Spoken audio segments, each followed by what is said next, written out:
vai entender agora. Vai orar. Olhe por essa vida do Senhor, com o Senhor, nessa noite, para nos trazer a palavra da boa nova.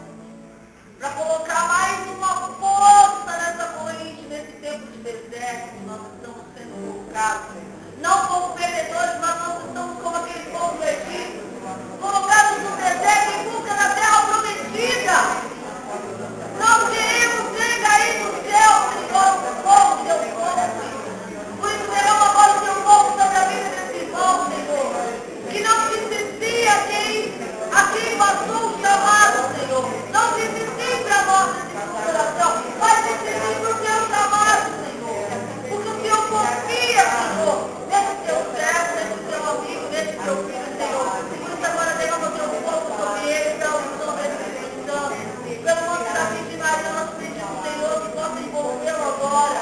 E pela espada que estão viajando todas as muralhas, tudo aquilo que agora esteja ao redor, para impedir a tua palavra de ser proclamada, que seja quebrada, aniquilada aos pés da tua igreja. Nós pedimos, Senhor,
Pode sentar.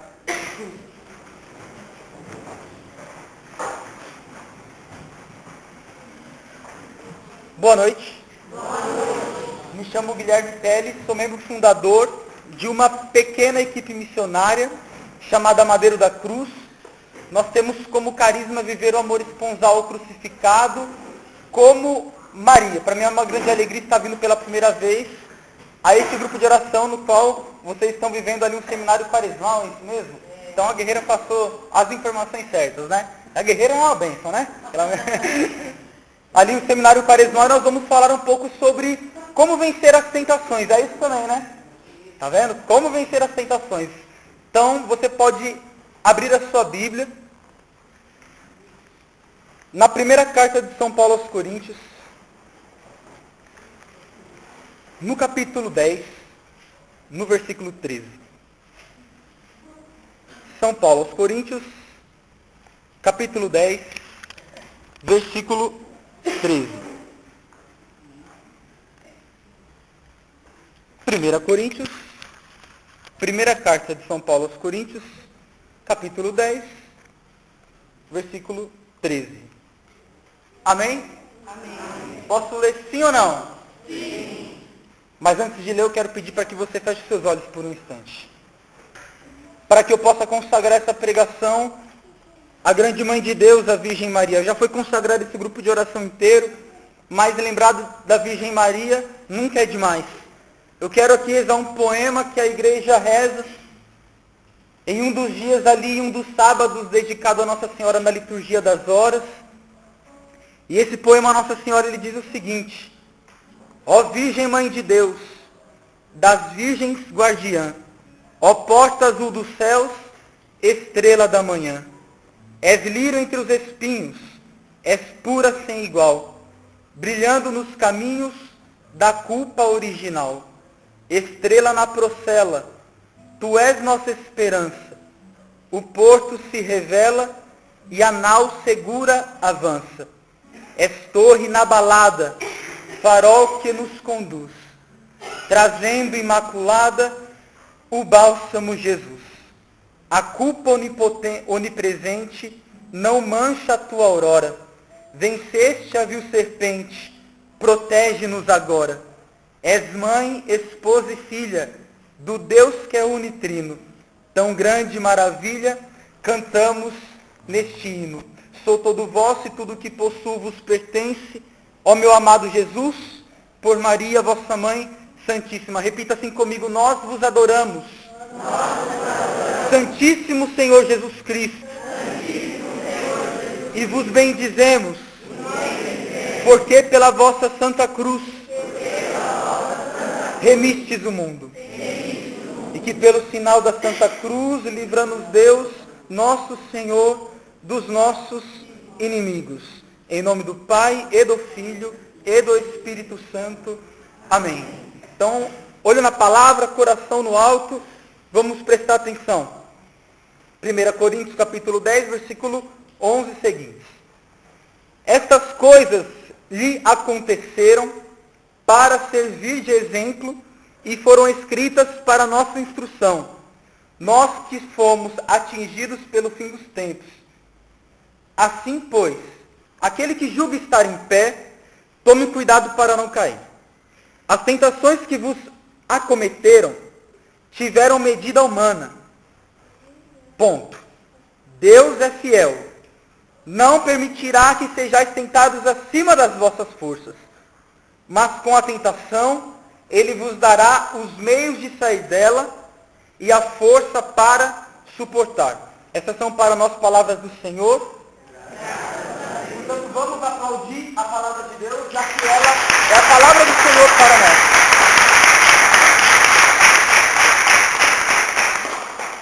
Bem, São Paulo aos Coríntios, ele vai falar ali que... Deixa eu ligar o cronômetro para não passar o horário, né?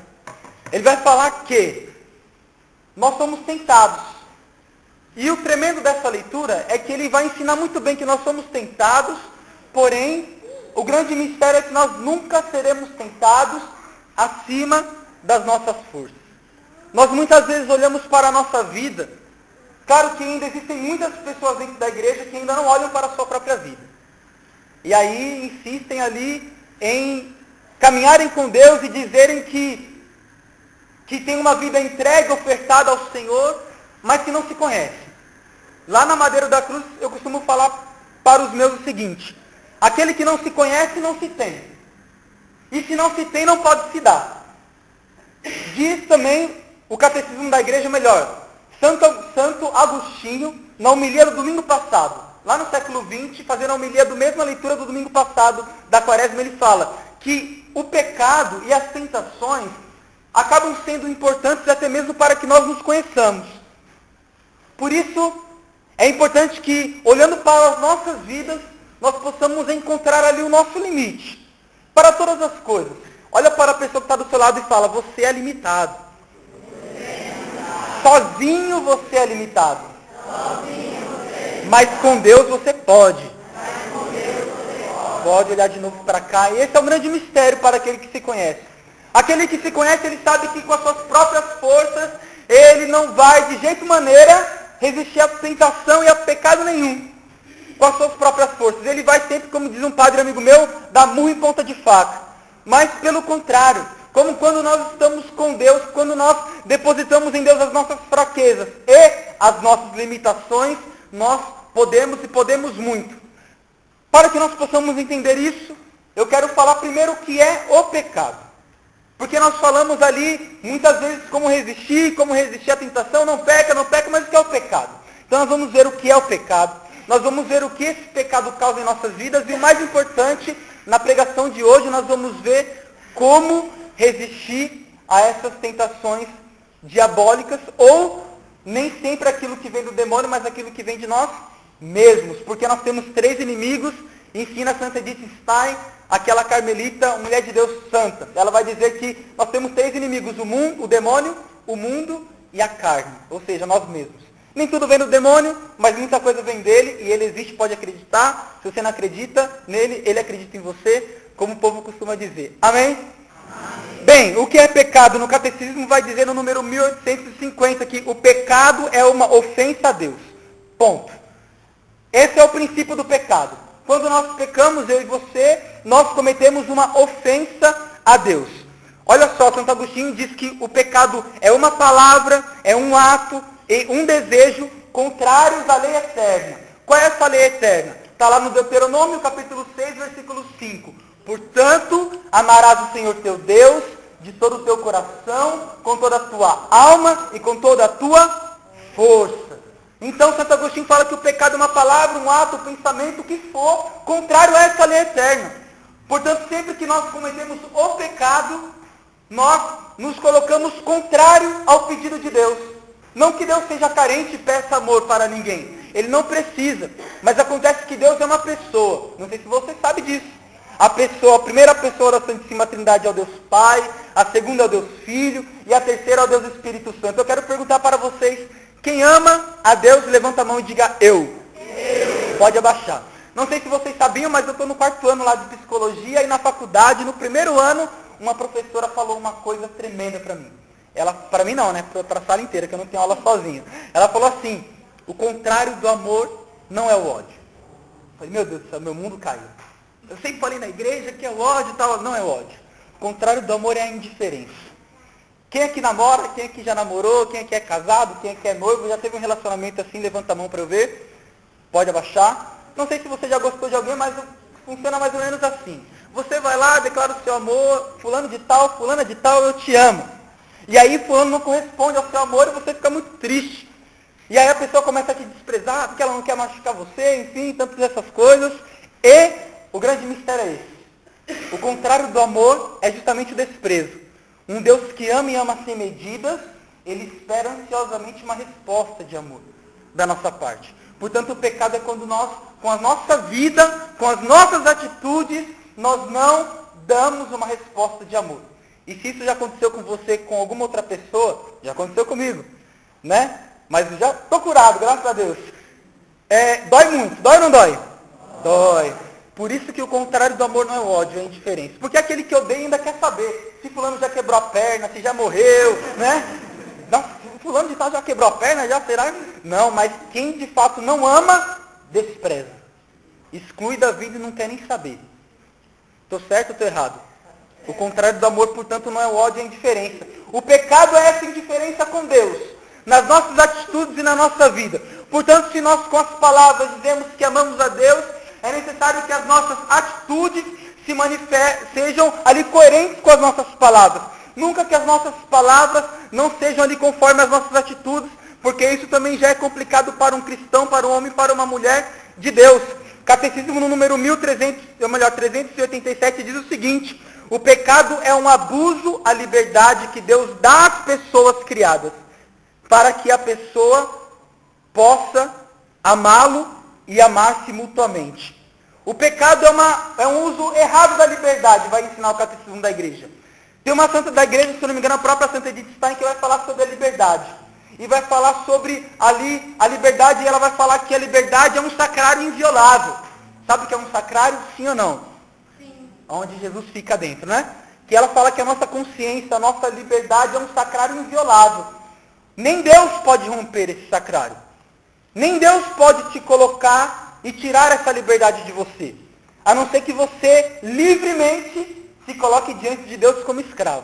E aí você pega a tua vida, a tua condição de livre e fala, livre, por ser livre, eu não vou a lugar nenhum. Então eu quero ser de Deus. E aí você coloca a tua vontade, os teus desejos, os teus interesses como a vontade de Deus, os desejos de Deus, os interesses de Deus. Por que eu estou falando isso? Porque essa liberdade mal usada, mal utilizada, se torna pecado. Porque a liberdade mal utilizada, ela não vai ser nada além de uma busca incessante dos nossos próprios desejos e dos nossos próprios interesses. No número 1849 do Catecismo, vai continuar a igreja falando sobre o pecado. É uma falta ao amor verdadeiro para com Deus e para com o próximo, por causa de um apego perverso a certos bens. Vai falar que o pecado também é isso. Quando você começa a colocar Deus acima de, ou melhor, outras coisas acima de Deus. Eu tenho um coração como um pódio. O meu coração, o teu coração como um pódio. E um pódio, você sabe que ele não é simplesmente reto. Ele tem lugares, ele tem posições. Imagina um pódio no teu coração com várias posições. E esse pódio, claro, existem muitas coisas que nós amamos em nossas vidas. Porém, esse pódio, em primeiro lugar, tem que ser de quem? De Deus.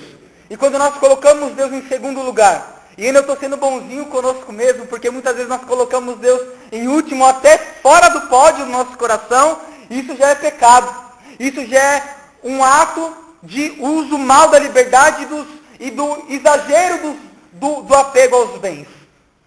É importante ter, mas é mais importante ainda não se apegar, porque tudo isso vai passar. Então vai só juntando tudo aquilo que eu estou falando, para que a gente possa entender bem o que é esse tal de pecado. Santo Agostinho diz que o pecado é o amor de si mesmo até o desprezo de Deus. Ponto. Agora vai. E o que é a tentação? Tem um padre exorcista da igreja, num livro chamado Suma Demoníaca. Ele é um exorcista lá do Vaticano, doutor em demonologia, alguma coisa assim. O nome dele é José Antônio Fuertea. Ele diz assim: a tentação é a situação em que a vontade tem que escolher entre duas opções, sabendo que uma opção é boa e a outra é má. Porém, se sente atraído pela última, ou seja, pela má. Já viu aquele desenho que tem um anjinho e um diabinho do lado do outro ali? Normalmente é em desenho, né? Que acontece isso. Pois bem, esse exorcista ele coloca uma figura mais ou menos como essa. Sempre nós temos opções na nossa vida. Sempre nós temos caminhos a seguir e nunca um único caminho. E aí nós temos a liberdade, olha a liberdade aí, de escolher qual caminho seguir. Se o caminho de Deus ou se o caminho que não é de Deus. Se a porta estreita, como vai dizer o Evangelho, ou se a porta larga que conduz à perdição. E aí fácil, largo, espaçoso, diz o Senhor Jesus, é o caminho largo. E aí quando nós escolhemos esse caminho largo, por livre e espontânea vontade, claro que tem as ciladas do demônio, nós vamos ver isso, para que nós possamos cair em tentação, mas quando nós escolhemos esse caminho largo, aí a tentação, não só a tentação entra na nossa vida, mas por meio da tentação o pecado. Por isso que o Senhor Jesus ele vai dizer que o pai da mentira é o demônio, lá em João no capítulo 8. Ele vai dizer que o pai da mentira é o demônio, que ele é mentiroso desde o princípio. E ainda mais naquele mesmo capítulo vai dizer que ele é homicida e mentiroso desde o princípio. Bem, esse é o pecado. O pecado é tudo isso de ruim. Não tem nada de bom no pecado. A não ser Santo Agostinho que fala, bem-aventurado o pecado, que nos trouxe a salvação. E ele tem certeza disso, ele tem razão nisso. Porque se não fosse o pecado, não teria por que o verbo de Deus se encarnar, se não fosse o pecado, não teria por que Jesus morrer no madeiro da cruz. É como se ele falasse assim, se não fosse o pecado, eu não teria um acesso mais íntimo ainda ao próprio Deus, que se encarnou por mim, e eu posso chegar até Ele no seu sacrifício e na sua ressurreição, no qual essa quaresma nós estamos nos preparando. Amém? Amém. Catecismo no número 1488 diz o seguinte, no Catecismo da Igreja. Vai dizer assim, nas consequências do pecado. Aos olhos da fé, nenhum mal é tão grave quanto o pecado. E nada tem consequências piores para os próprios pecadores, para a igreja e para o mundo inteiro. Vai ensinar o Catecismo da Igreja. Nada tem piores consequências do que o pecado para si mesmo, para a igreja e para o mundo inteiro. Bem, diante disso, diante desse mal tremendo que é o pecado no mundo, a partir dos nossos primeiros pais, Adão e Eva, que o pecado entrou no mundo, eu quero falar um pouco das consequências do pecado. Para que você se convença, para que eu me convença, que é necessário lutar e resistir contra o pecado. Essa pregação também vai servir para desmascarar o inimigo. Porque nós só vamos querer vencer o pecado quando nós descobrirmos que ele não presta, que é algo maldito em nossa vida. Amém? Amém. E tem pessoas que estão sendo iludidas nesse mundo quanto a isso. Até porque, diz o Papa João Paulo II, dizia, o Beato João Paulo II, que nós estamos vivendo em uma época em que a tendência do mundo é aniquilar o sentido do pecado. Ou seja, sabe aquela história? Não, o pecado não existe. O pecado é uma coisa social, que nem diz alguns sacerdotes que são TLs, ou teólogos na sua grande maioria. Não, o pecado é uma coisa social, não tem mal nenhum. Pecado é roubar, matar, é sangrar o outro. Tem uma música um rock que quando eu vi, e desde quando eu vi eu comecei a desmascarar, né? Diz assim, não sei se vocês já ouviram, eu te garanto, isso não é pecado, exceto quando faz uma pessoa sangrar. Talvez alguns aqui até sabem que música é essa. Olha só, sentido do pecado hoje em dia, né? Sangrar é o de menos. Eu posso perder meu corpo, mas a minha alma eu quero que vá para o céu. Que venha o martírio, claro, que Deus me dê a força e a coragem para poder dizer sim para isso, se um dia for preciso, mas é necessário que nós entendamos que a sociedade que nós estamos inseridos é uma sociedade que vem tirar o sentido do pecado. E aí, tirar o sentido do pecado é tirar o sentido, por exemplo, da quaresma que nós estamos vivendo. Porque diz a igreja no número 540 do catecismo que a quaresma é um tempo litúrgico em que toda a igreja entra na grande quaresma de Cristo. E qual foi a quaresma de Jesus Cristo? Quando ele, depois de ser batizado, conduzido pelo Espírito Santo, foi levado ao deserto para ser tentado. Essa é a quaresma de Cristo. E a igreja entra, mergulha nesse mistério tão grande. A primeira consequência do pecado é o desprezo à graça de Deus. Olha para a pessoa que está do seu lado e fala, a consequência do pecado é o desprezo à graça de Deus. Pode olhar para cá, diz assim São João Bosco, meu filho, quando se comete um pecado mortal, damos as costas para aquele que nos criou e nos cumulou de bens. Desprezamos sua graça e sua amizade. A primeira consequência é dar as costas para a graça de Deus, é a vergonha. Lembra lá quando Adão e Eva pecaram, eles sentiram vergonha. Lembra lá quando Caim matou Abel, vai dizer lá o Gênesis no capítulo 4, que Caim mudou o seu rosto e que ele começou até a dar ali umas respostas meio que atravessadas para Deus, quando Deus pergunta, cadê o seu irmão, Caim? Aí ele fala assim para Caim, ou melhor, e aí Caim fala assim para Deus, fala assim, por acaso eu sou babá, né, entre outras palavras, eu sou babá de Abel, para saber onde ele está? Então já começa a mudar todo o sentido da amizade com Deus, por meio do pecado. Portanto, nós somos chamados a uma amizade com Deus. Amém? Amém. Você foi criado para Deus, sim ou não? Sim. Portanto, quando entra o pecado em nossa vida, nós damos as costas para a graça de Deus, nós nos negamos a viver uma vida com Deus, a viver uma vida de santidade, a viver uma vida ali unida ao coração de nosso Senhor Jesus Cristo. Portanto, isso não pode acontecer em nossas vidas,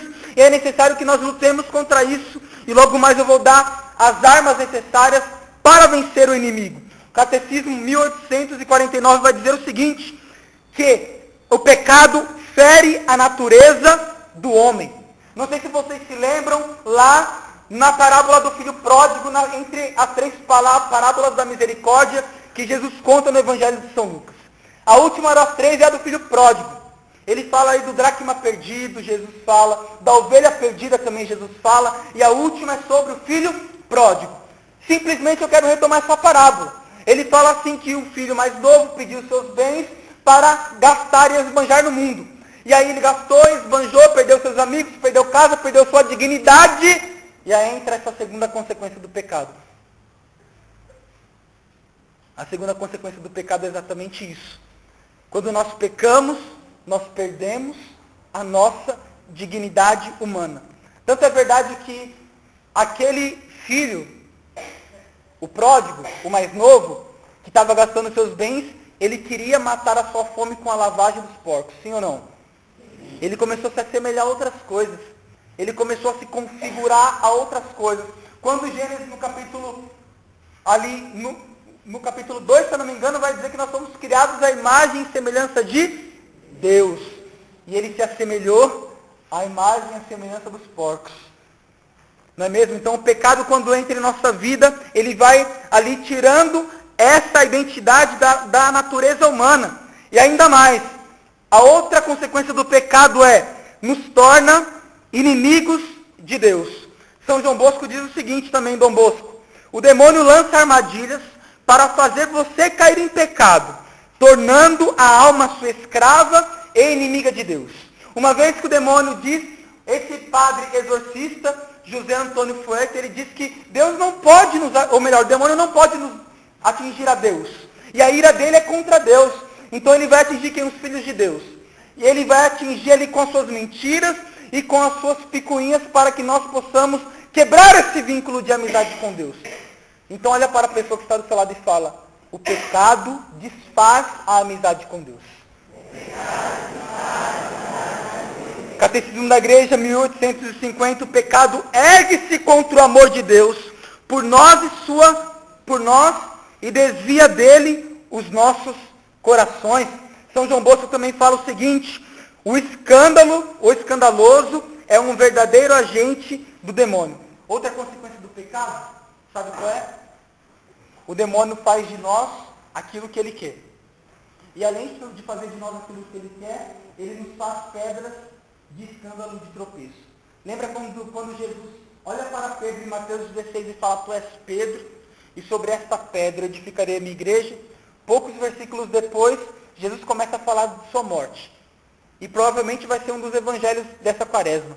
E aí, no meio desse grande mistério do anúncio da sua morte, Pedro fala: não, eu não vou deixar você morrer, Jesus. Eu vou sacar minha espada, eu vou lutar contra isso, mas nós não vamos deixar o Senhor morrer. E aí o que acontece? Jesus fala: faça-te de mim, Satanás, que eu quero fazer a vontade de Deus. Quando nós estamos fora de Deus, distante de Deus por causa do pecado, nós contribuímos para o escândalo, para levar outras pessoas ao afastamento de Deus. São Luís Gonzaga diz assim: tenho uma alma, se a perco, perco tudo. Tenho uma alma, se eu a perco, perco tudo. Diante dessa grande verdade e de sabermos o que é o pecado e as consequências desse pecado, nós vamos ver as nossas armas para nós vencermos ao pecado. Então, preste atenção no que vai ser dito. Os meios para vencer a tentação.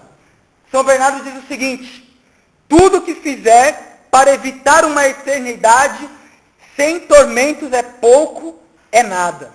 Qual é a eternidade de tormentos? É o inferno. Tudo que você fizer para evitar o inferno é pouco, é nada. Por isso que os santos da igreja eram radicais no amor a Deus. Porque para eles tudo que era feito era nada. Ia valer a pena porque o céu era a recompensa, amém? O céu era a recompensa e é a recompensa. Não é passado. Para eles sim, que já estão gozando da glória dos céus. Mas para nós eu quero dizer o seguinte: para nós o céu é a recompensa de uma vida consciente do que é certo e do que é errado, de uma vida consciente do que é a vontade de Deus e do que não é a vontade de Deus. Ao mesmo tempo que o Papa João Paulo II falava que nós vivemos em um mundo, em tempos em que é aniquilado ali o sentido do pecado, eu quero dizer que nós vivemos em um mundo onde, dentro e fora da igreja, pior ainda, não se fala mais do céu. Não se fala mais do céu na igreja. Não se fala mais do céu em grupos de oração, não se fala mais do céu em grupos de jovens, se fala em de ganhar dinheiro e tantas outras coisas, de cura e de libertação, e Deus tem tudo isso para nós, sim, mas o prêmio maior de Deus e uma das nossas vocações primeiras é o céu, é a salvação. Todo o esforço que você e que eu fizermos para alcançar o reino dos céus é pouco, é nada, ensina São Bernardo. Então vamos lá aprender quais são esses esforços. 1 Coríntios, capítulo 9, versículo 14. Da mesma forma, o Senhor ordenou aos que anunciam o Evangelho que vivam do Evangelho. Ele vai dizer isso. Então a primeira forma é viver do Evangelho. É ouvir a palavra de Deus, é pegar a palavra de Deus, é ler a palavra de Deus, para você poder conhecer aquilo que Deus quer de você. Aquele que não lê a palavra de Deus, ele não ouve a voz de Deus. São Jerônimo, o santo que traduziu a Bíblia para ali o latim, ele vai dizer o seguinte, que quando nós lemos a Sagrada Escritura, Deus fala ao nosso coração. Então, ler a palavra de Deus é a primeira arma para que nós possamos vencer ao encardido, como diz o Padre Léo, ao próprio demônio. Ele vai dizer isso. Faça que o demônio nunca te encontre desocupado. São Jerônimo vai falar. Sabe o que é isso? Chama-se ócio. Segunda coisa, fuja do ócio. Vai ensinar São Jerônimo, que vai falar muito disso também, é São João Bosco, em um livro chamado Um Cristão Bem Formado. Ou Dom Bosco, chame como você quiser. Ele vai falar, fuja do ócio. Que o demônio nunca te encontre desocupado. Vai ensinar São Jerônimo. E aí, São Luís Gonzaga sobre isso fala também o seguinte, a principal arma que o demônio utiliza É o ócio. Origem de todos os vícios. Fala para a pessoa que está do seu lado, o ócio. O não fazer nada. É a origem dos vícios. Olha só o que os santos e o que a igreja vai ensinar. Então, quando você está na sua casa, pode perceber. Pensa lá no teu pecado. Pensa naquele pecado que você mais luta, no calo do seu sapato. E pensa se, ou melhor, começa a lembrar, né? Porque com toda certeza você já experimentou isso. Se o momento em que o demônio veio lá tentar, é o momento em que nós estávamos sem fazer nada. Acabou de acordar, Jesus, que preguiça de sair da cama. Uma vez o padre falou isso para mim, em confissão. Você tem ficado quanto tempo na cama depois que você acorda, sabia? Eu aprendi isso. Tá aí, e fica a dica, né? Um cara que trabalha comigo, fica a dica, tudo é fica a dica. Fica a dica. Acordou, já levanta. Vai dormir quando está com sono mesmo, né? Porque senão o demônio vem e rouba a graça de Deus na tua vida, rouba a tua vida santa. Porque, lembra lá, no deserto, quando Jesus foi tentado, quando ele sentiu fome. Qual é a tua fome? E normalmente a hora que bate a fome dos nossos vícios é a hora que a gente está sem fazer nada. Fuja do ócio. Inclusive São João Bosco conta uma historinha, que eu não me lembro qual o nome do santo, se eu não me engano é São Carlos Borromeu, eu não lembro. Mas ele estava jogando bola lá no seminário. Imagina o padre de batina, porque naquele tempo os padres usavam batina ainda, jogando futebol, soccer, lá no seminário. E aí lá no meio do futebol lá, e aí vem alguém, e sabe que ele buscava muita santidade, fala assim para ele, padre, se Jesus voltar agora, o que você vai fazer? Vou continuar jogando bola. Continuar jogando bola, você estava jogando bola, né? O que importa é não ficar sem fazer nada. Amém? E olha só, fica a dica, hein? Outro fica a dica. Andar em boas companhias. Olha só. 1 Coríntios, capítulo 15, versículo 33. Não vos deixeis iludir. 2 pontos. As más companhias corrompem os bons costumes. Ande com boas companhias. O que você vai fazer? Você começou a ir para a igreja, você vai largar aqueles que ainda estão no pecado? Não! Jesus, ele sentava à mesa com os pecadores. Mas ele não vivia o tempo inteiro com os pecadores. Ele não era amigo ali de fato, o melhor amigo dos pecadores. Jesus, ele veio para os pecadores. Por que eu estou falando isso? Entenda só esse melhor amigo, hein? Entenda só que eu estou falando de melhor amigo. Jesus, de fato, era amigo dos pecadores. Tem um ato penitencial na liturgia da Santa Missa que fala que o Cristo é amigo dos pecadores. E nós respondemos, Cristo eleison, né? Inclusive tem a música da própria comunidade Shalom lá do CD Novo, que se eu não me engano fala assim, Jesus Cristo, amigo dos pecadores. Nós temos sim que ser amigos dos pecadores, porque nós nos incluímos no meio deles, amém? O pecado é uma realidade nossa. É necessário que você se coloque, isso eu vou falar, então eu vou parar por aqui, né? Eu vou continuar falando dos amigos dos pecadores, que eu vou falar isso mais pra frente. E só tem 10 minutos, eu tenho que correr, meu Deus do céu. Tem muita coisa para ser pregada ainda. Olha lá. Então, cuidado com as suas más companhias. Jesus andava com os pecadores sim, mas ele queria ajudar na conversão desses pecadores. Você tem que ser amigo daqueles que não são de Deus. Mas você tem que mostrar a diferença em ser de Deus, amém? Amém. Você é ou não é cheio do Espírito Santo? Sim. Então, como homem e como uma mulher cheia do Espírito Santo, você precisa sim falar de Deus. Assumir a tua condição de filho e de filha de Deus, de servo de Deus, e falar, olha, sua vida é assim, glória a Deus, mas tem uma vida melhor nos caminhos de Deus. Se você não tiver o contato com aqueles que não são de Deus, você nunca vai conseguir trazer aqueles que são de fora. Mas, cuidado, para não se deixar corromper por eles. Esse é o grande mistério. Já vi muita gente sair da igreja, porque usando esse pretexto, não, eu tenho que viver com esses, aí continua a ir para balada, continua a beber, encher a cara, fazer tanta coisa errada, com a desculpinha de que, não, Jesus sentava à mesa com os pecadores. Ah, mas Jesus não saía pecando. Entende? Esse é o grande mistério. Você tem que buscar sim as alminhas, como diz Santa Teresinha, as alminhas. Tem que buscar as alminhas. Né? Santa Teresinha, inclusive é o nome da paróquia, né? Olha que tremendo. As alminhas, tem que buscar as alminhas sim, mas continuar sendo homem e uma mulher de Deus.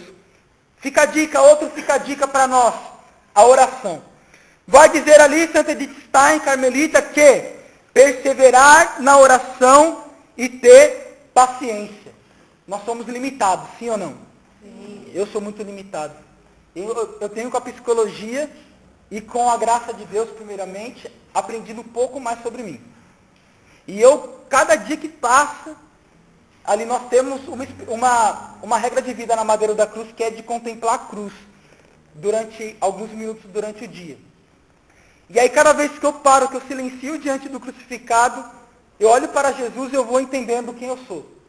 E aí eu vou encontrando a Jesus, de encontros em encontros, eu vou também me encontrando. E eu vou vendo o quanto Deus é grande e o quanto eu não sou nada. Deus é. Eu sou aquele que não é. Deus Pai falou isso para Santa Catarina de Sena. Eu sou. Tu és aquela que não é. Fica no teu lugar. E assim mesmo nós somos. Portanto, não se culpa quando vier o pecado na tua vida. Você vai lutar, sim, mas a palavra de Deus diz que o justo peca 7 vezes ao dia. O justo. E não existe ali adjetivo positivo maior no Antigo Testamento do que justo.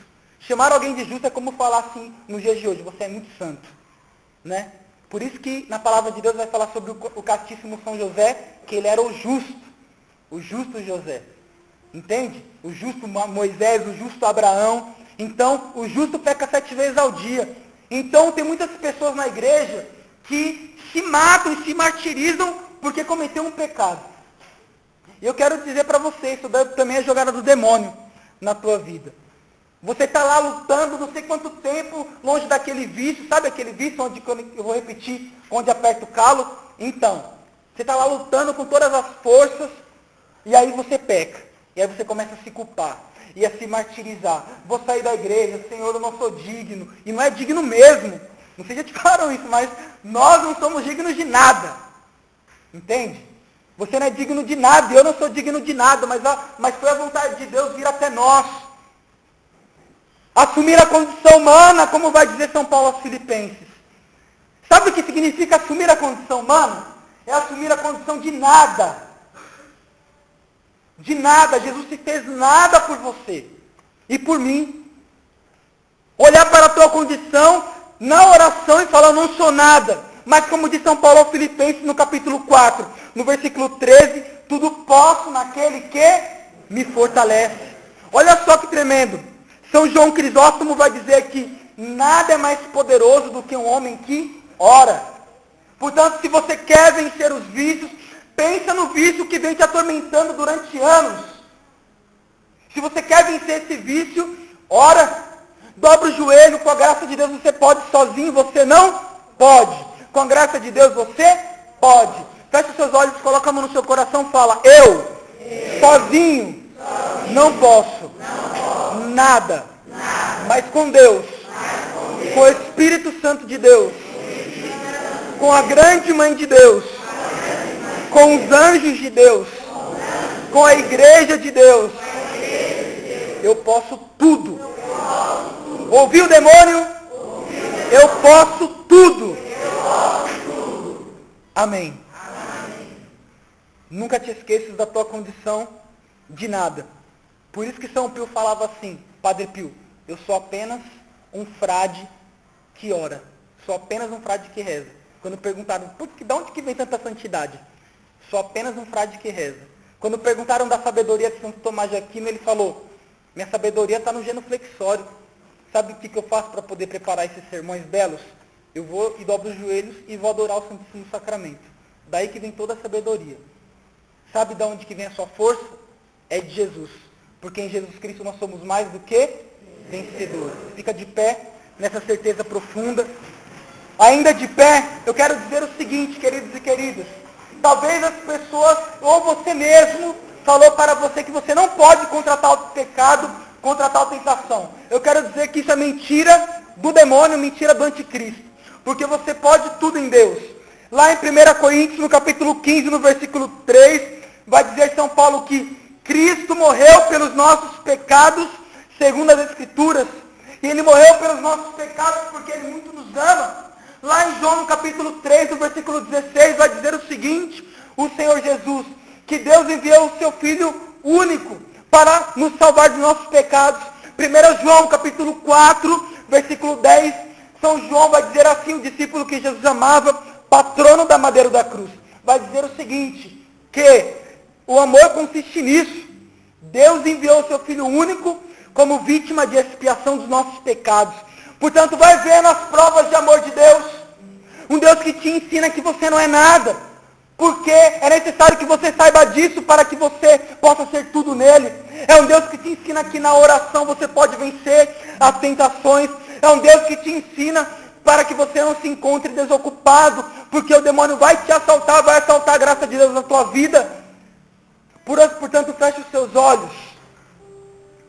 Coloca a mão no teu coração, filho e filha de Deus. E eu quero, pela força do Espírito Santo, porque eu não sou nada, Senhor, mas pela força do Espírito Santo eu quero declarar e gritar ao teu coração, filho e filha de Deus, filho e filha da igreja, que você tem um valor tremendo diante de Deus. Por isso que Ele não esquece de você, por isso que Ele se ofereceu no madeiro da cruz por você, por isso que Ele vem te mostrar a verdade hoje neste grupo de oração, porque Ele quer que você experimente uma quaresma diferente neste ano litúrgico. Ele quer que você de fato seja conduzido ao deserto. O profeta Oséias no capítulo 2 vai dizer assim, que Deus fala ao profeta Oséias, levar-te-ei ao deserto e falarei ao teu coração. Em 1 Reis, no capítulo, se eu não me engano, 17, vai dizer o Senhor Deus ao profeta Elias, vá até as torres de Carite, ou seja, da caridade, e lá eu te falarei ao coração também, ou seja, vá até o amor de Deus, vá até a caridade de Deus nessa noite. Tenha um encontro de amor com o teu amado. O versículo da Bíblia que mais abrasa o meu coração, e que é o fundamento do carisma da madeira da cruz, de viver o amor esponsal ao crucificado, como Maria, está lá em Cânticos dos Cânticos, no capítulo 6, no versículo 3. Eu sou do meu amado, e o meu amado é meu. O mistério dessa pregação é exatamente isso. Você é do teu amado. Por isso começa a falar para Jesus isso. Eu sou teu, Senhor. Eu sou teu, Senhor. Vai orando isso. Eu sou teu de mais ninguém. Eu pertenço ao Senhor. Eu sou povo escolhido. Eu sou povo eleito pelo Senhor. Eu sou teu, o Senhor é meu. Nós somos um do outro. O nosso relacionamento é um relacionamento de amor, Senhor. Eu sou teu, por isso me amas. Por isso me ensina a te amar. Me ama, Senhor, porque nessa quaresma eu quero te amar de todo o coração, com toda a minha alma, com toda a minha força. Quero ser um filho teu, quero ser alguém consagrado ao Senhor, quero ser alguém ofertado ao Senhor. Eu quero ser teu e ninguém vai me impedir, nada nem ninguém no mundo vai me fazer desistir, Senhor, porque eu tudo posso no Senhor, porque eu sou teu e o Senhor é meu. O crucificado é teu, o Senhor na cruz é teu, o amor de Deus crucificado é teu. Deus te ama, portanto quer te dar o melhor, e o melhor não é uma vida de pecado, o melhor é uma vida com Deus, o melhor é uma vida com Deus. Por isso, recebe a força nova agora. Seja curado das mentiras que o demônio colocou no teu coração, de que você não pode ser melhor do que você é hoje. Seja curado dos limites que as pessoas colocaram diante de você. Você não tem limites! Você não tem limites, não existe limites para a tua vida, porque Deus te ama, Ele rompe as barreiras e qualquer limite. Está na hora de dar passos em Deus, está na hora de sair do comodismo e abraçar uma vida de santidade, de luta. Faz um propósito nessa quaresma, se você ainda não fez. Senhor, eu quero ser melhor, eu quero sair da mediocridade, eu quero sair do mais ou menos. O Senhor espera isso de nós. Vamos cantar a música que o ministério preparou para encerrar essa pregação.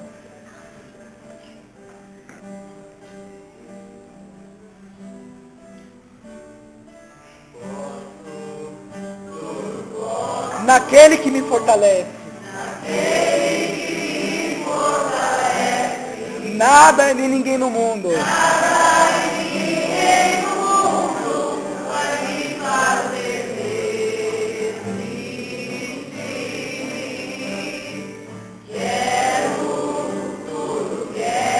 Sem medo de entregar meus projetos.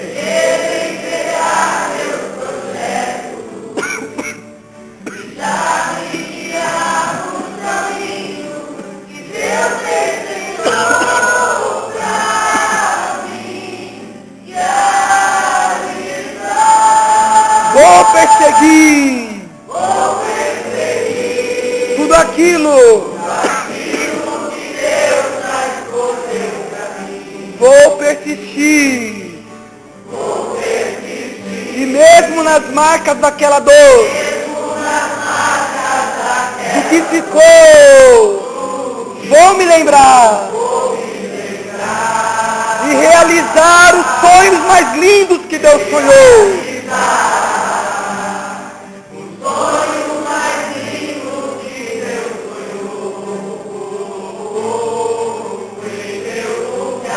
A espera de um novo que vai chegar. Vou persistir. Continuar.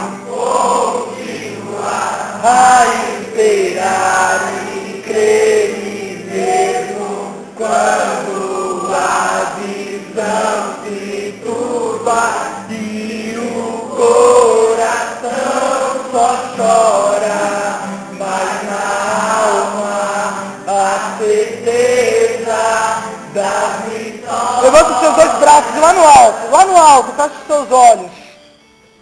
Fecha os seus olhos, recebe de Deus agora a força. Eu quero falar nessa oração sobre a confissão. Quando você se confessa, você não somente tem o perdão dos pecados, queridos e queridas, mas você recebe algo e que muitas pessoas não te ensinam. É a graça de não pecar mais. É a graça de poder lutar contra esse pecado, vai ensinar a igreja. Então, com seus braços levantados, você que já confessou, você que já se esforçou, você que tem lutado para ser melhor, você que tem lutado contra o pecado na sua vida, você é guerreiro de Deus, você é guerreira de Deus. E o Espírito Santo quer te arrebatar agora para uma vida melhor e maior. Por isso, eleva a tua voz na tua oração, solta a sua voz no Espírito, se você ora no Espírito. Se você não ora, fala, vem Espírito Santo. Vem Espírito Santo sobre a minha vida. Vai receber na força do alto. O poder do alto, filho e filha da igreja.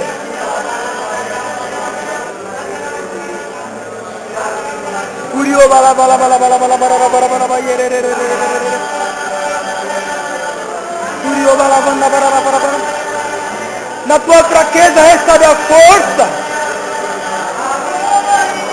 Na tua falta de paciência com você mesmo, recebe a paciência.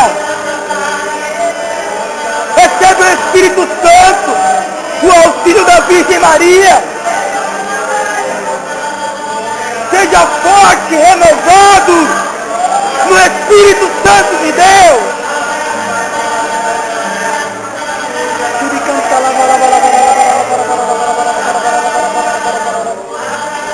Vou perseguir.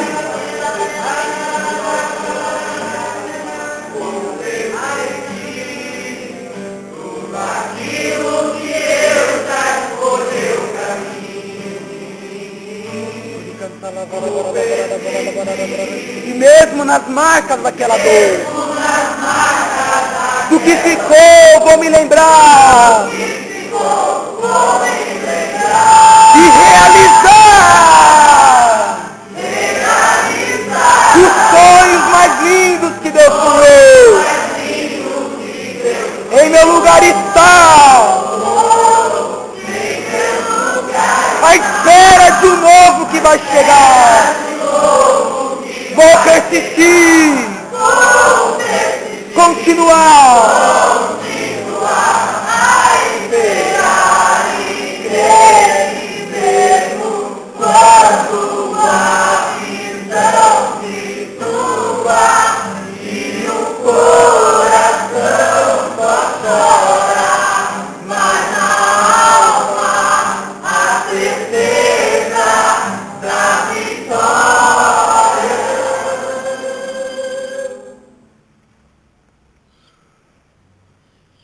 Coloca a mão no seu coração. Vamos consagrar essa pregação à Virgem Maria. Essa pregação não pode parar por aqui. Para que não se perca, consagra a Virgem Maria, que é submissa a Deus. E se você não sabe, Deus é submisso a ela. Porque aquilo que Deus pode mandando, a Virgem Maria pode rogando. ensina os padres da igreja. Tudo ela alcança nas suas súplicas. Deus não sabe falar não para Nossa Senhora. Por isso consagra a tua miséria e os teus pecados e as tuas limitações a Nossa Senhora. Porque com toda certeza ela há de cuidar e há de fazer a tua vida melhor. Ela que é o mal de Deus, como diz Santo Agostinho no Tratado da Verdadeira Devoção, escrito por São Luís de Montfort. Ela quer te formar uma vida melhor. Por isso reza comigo, Ave Maria.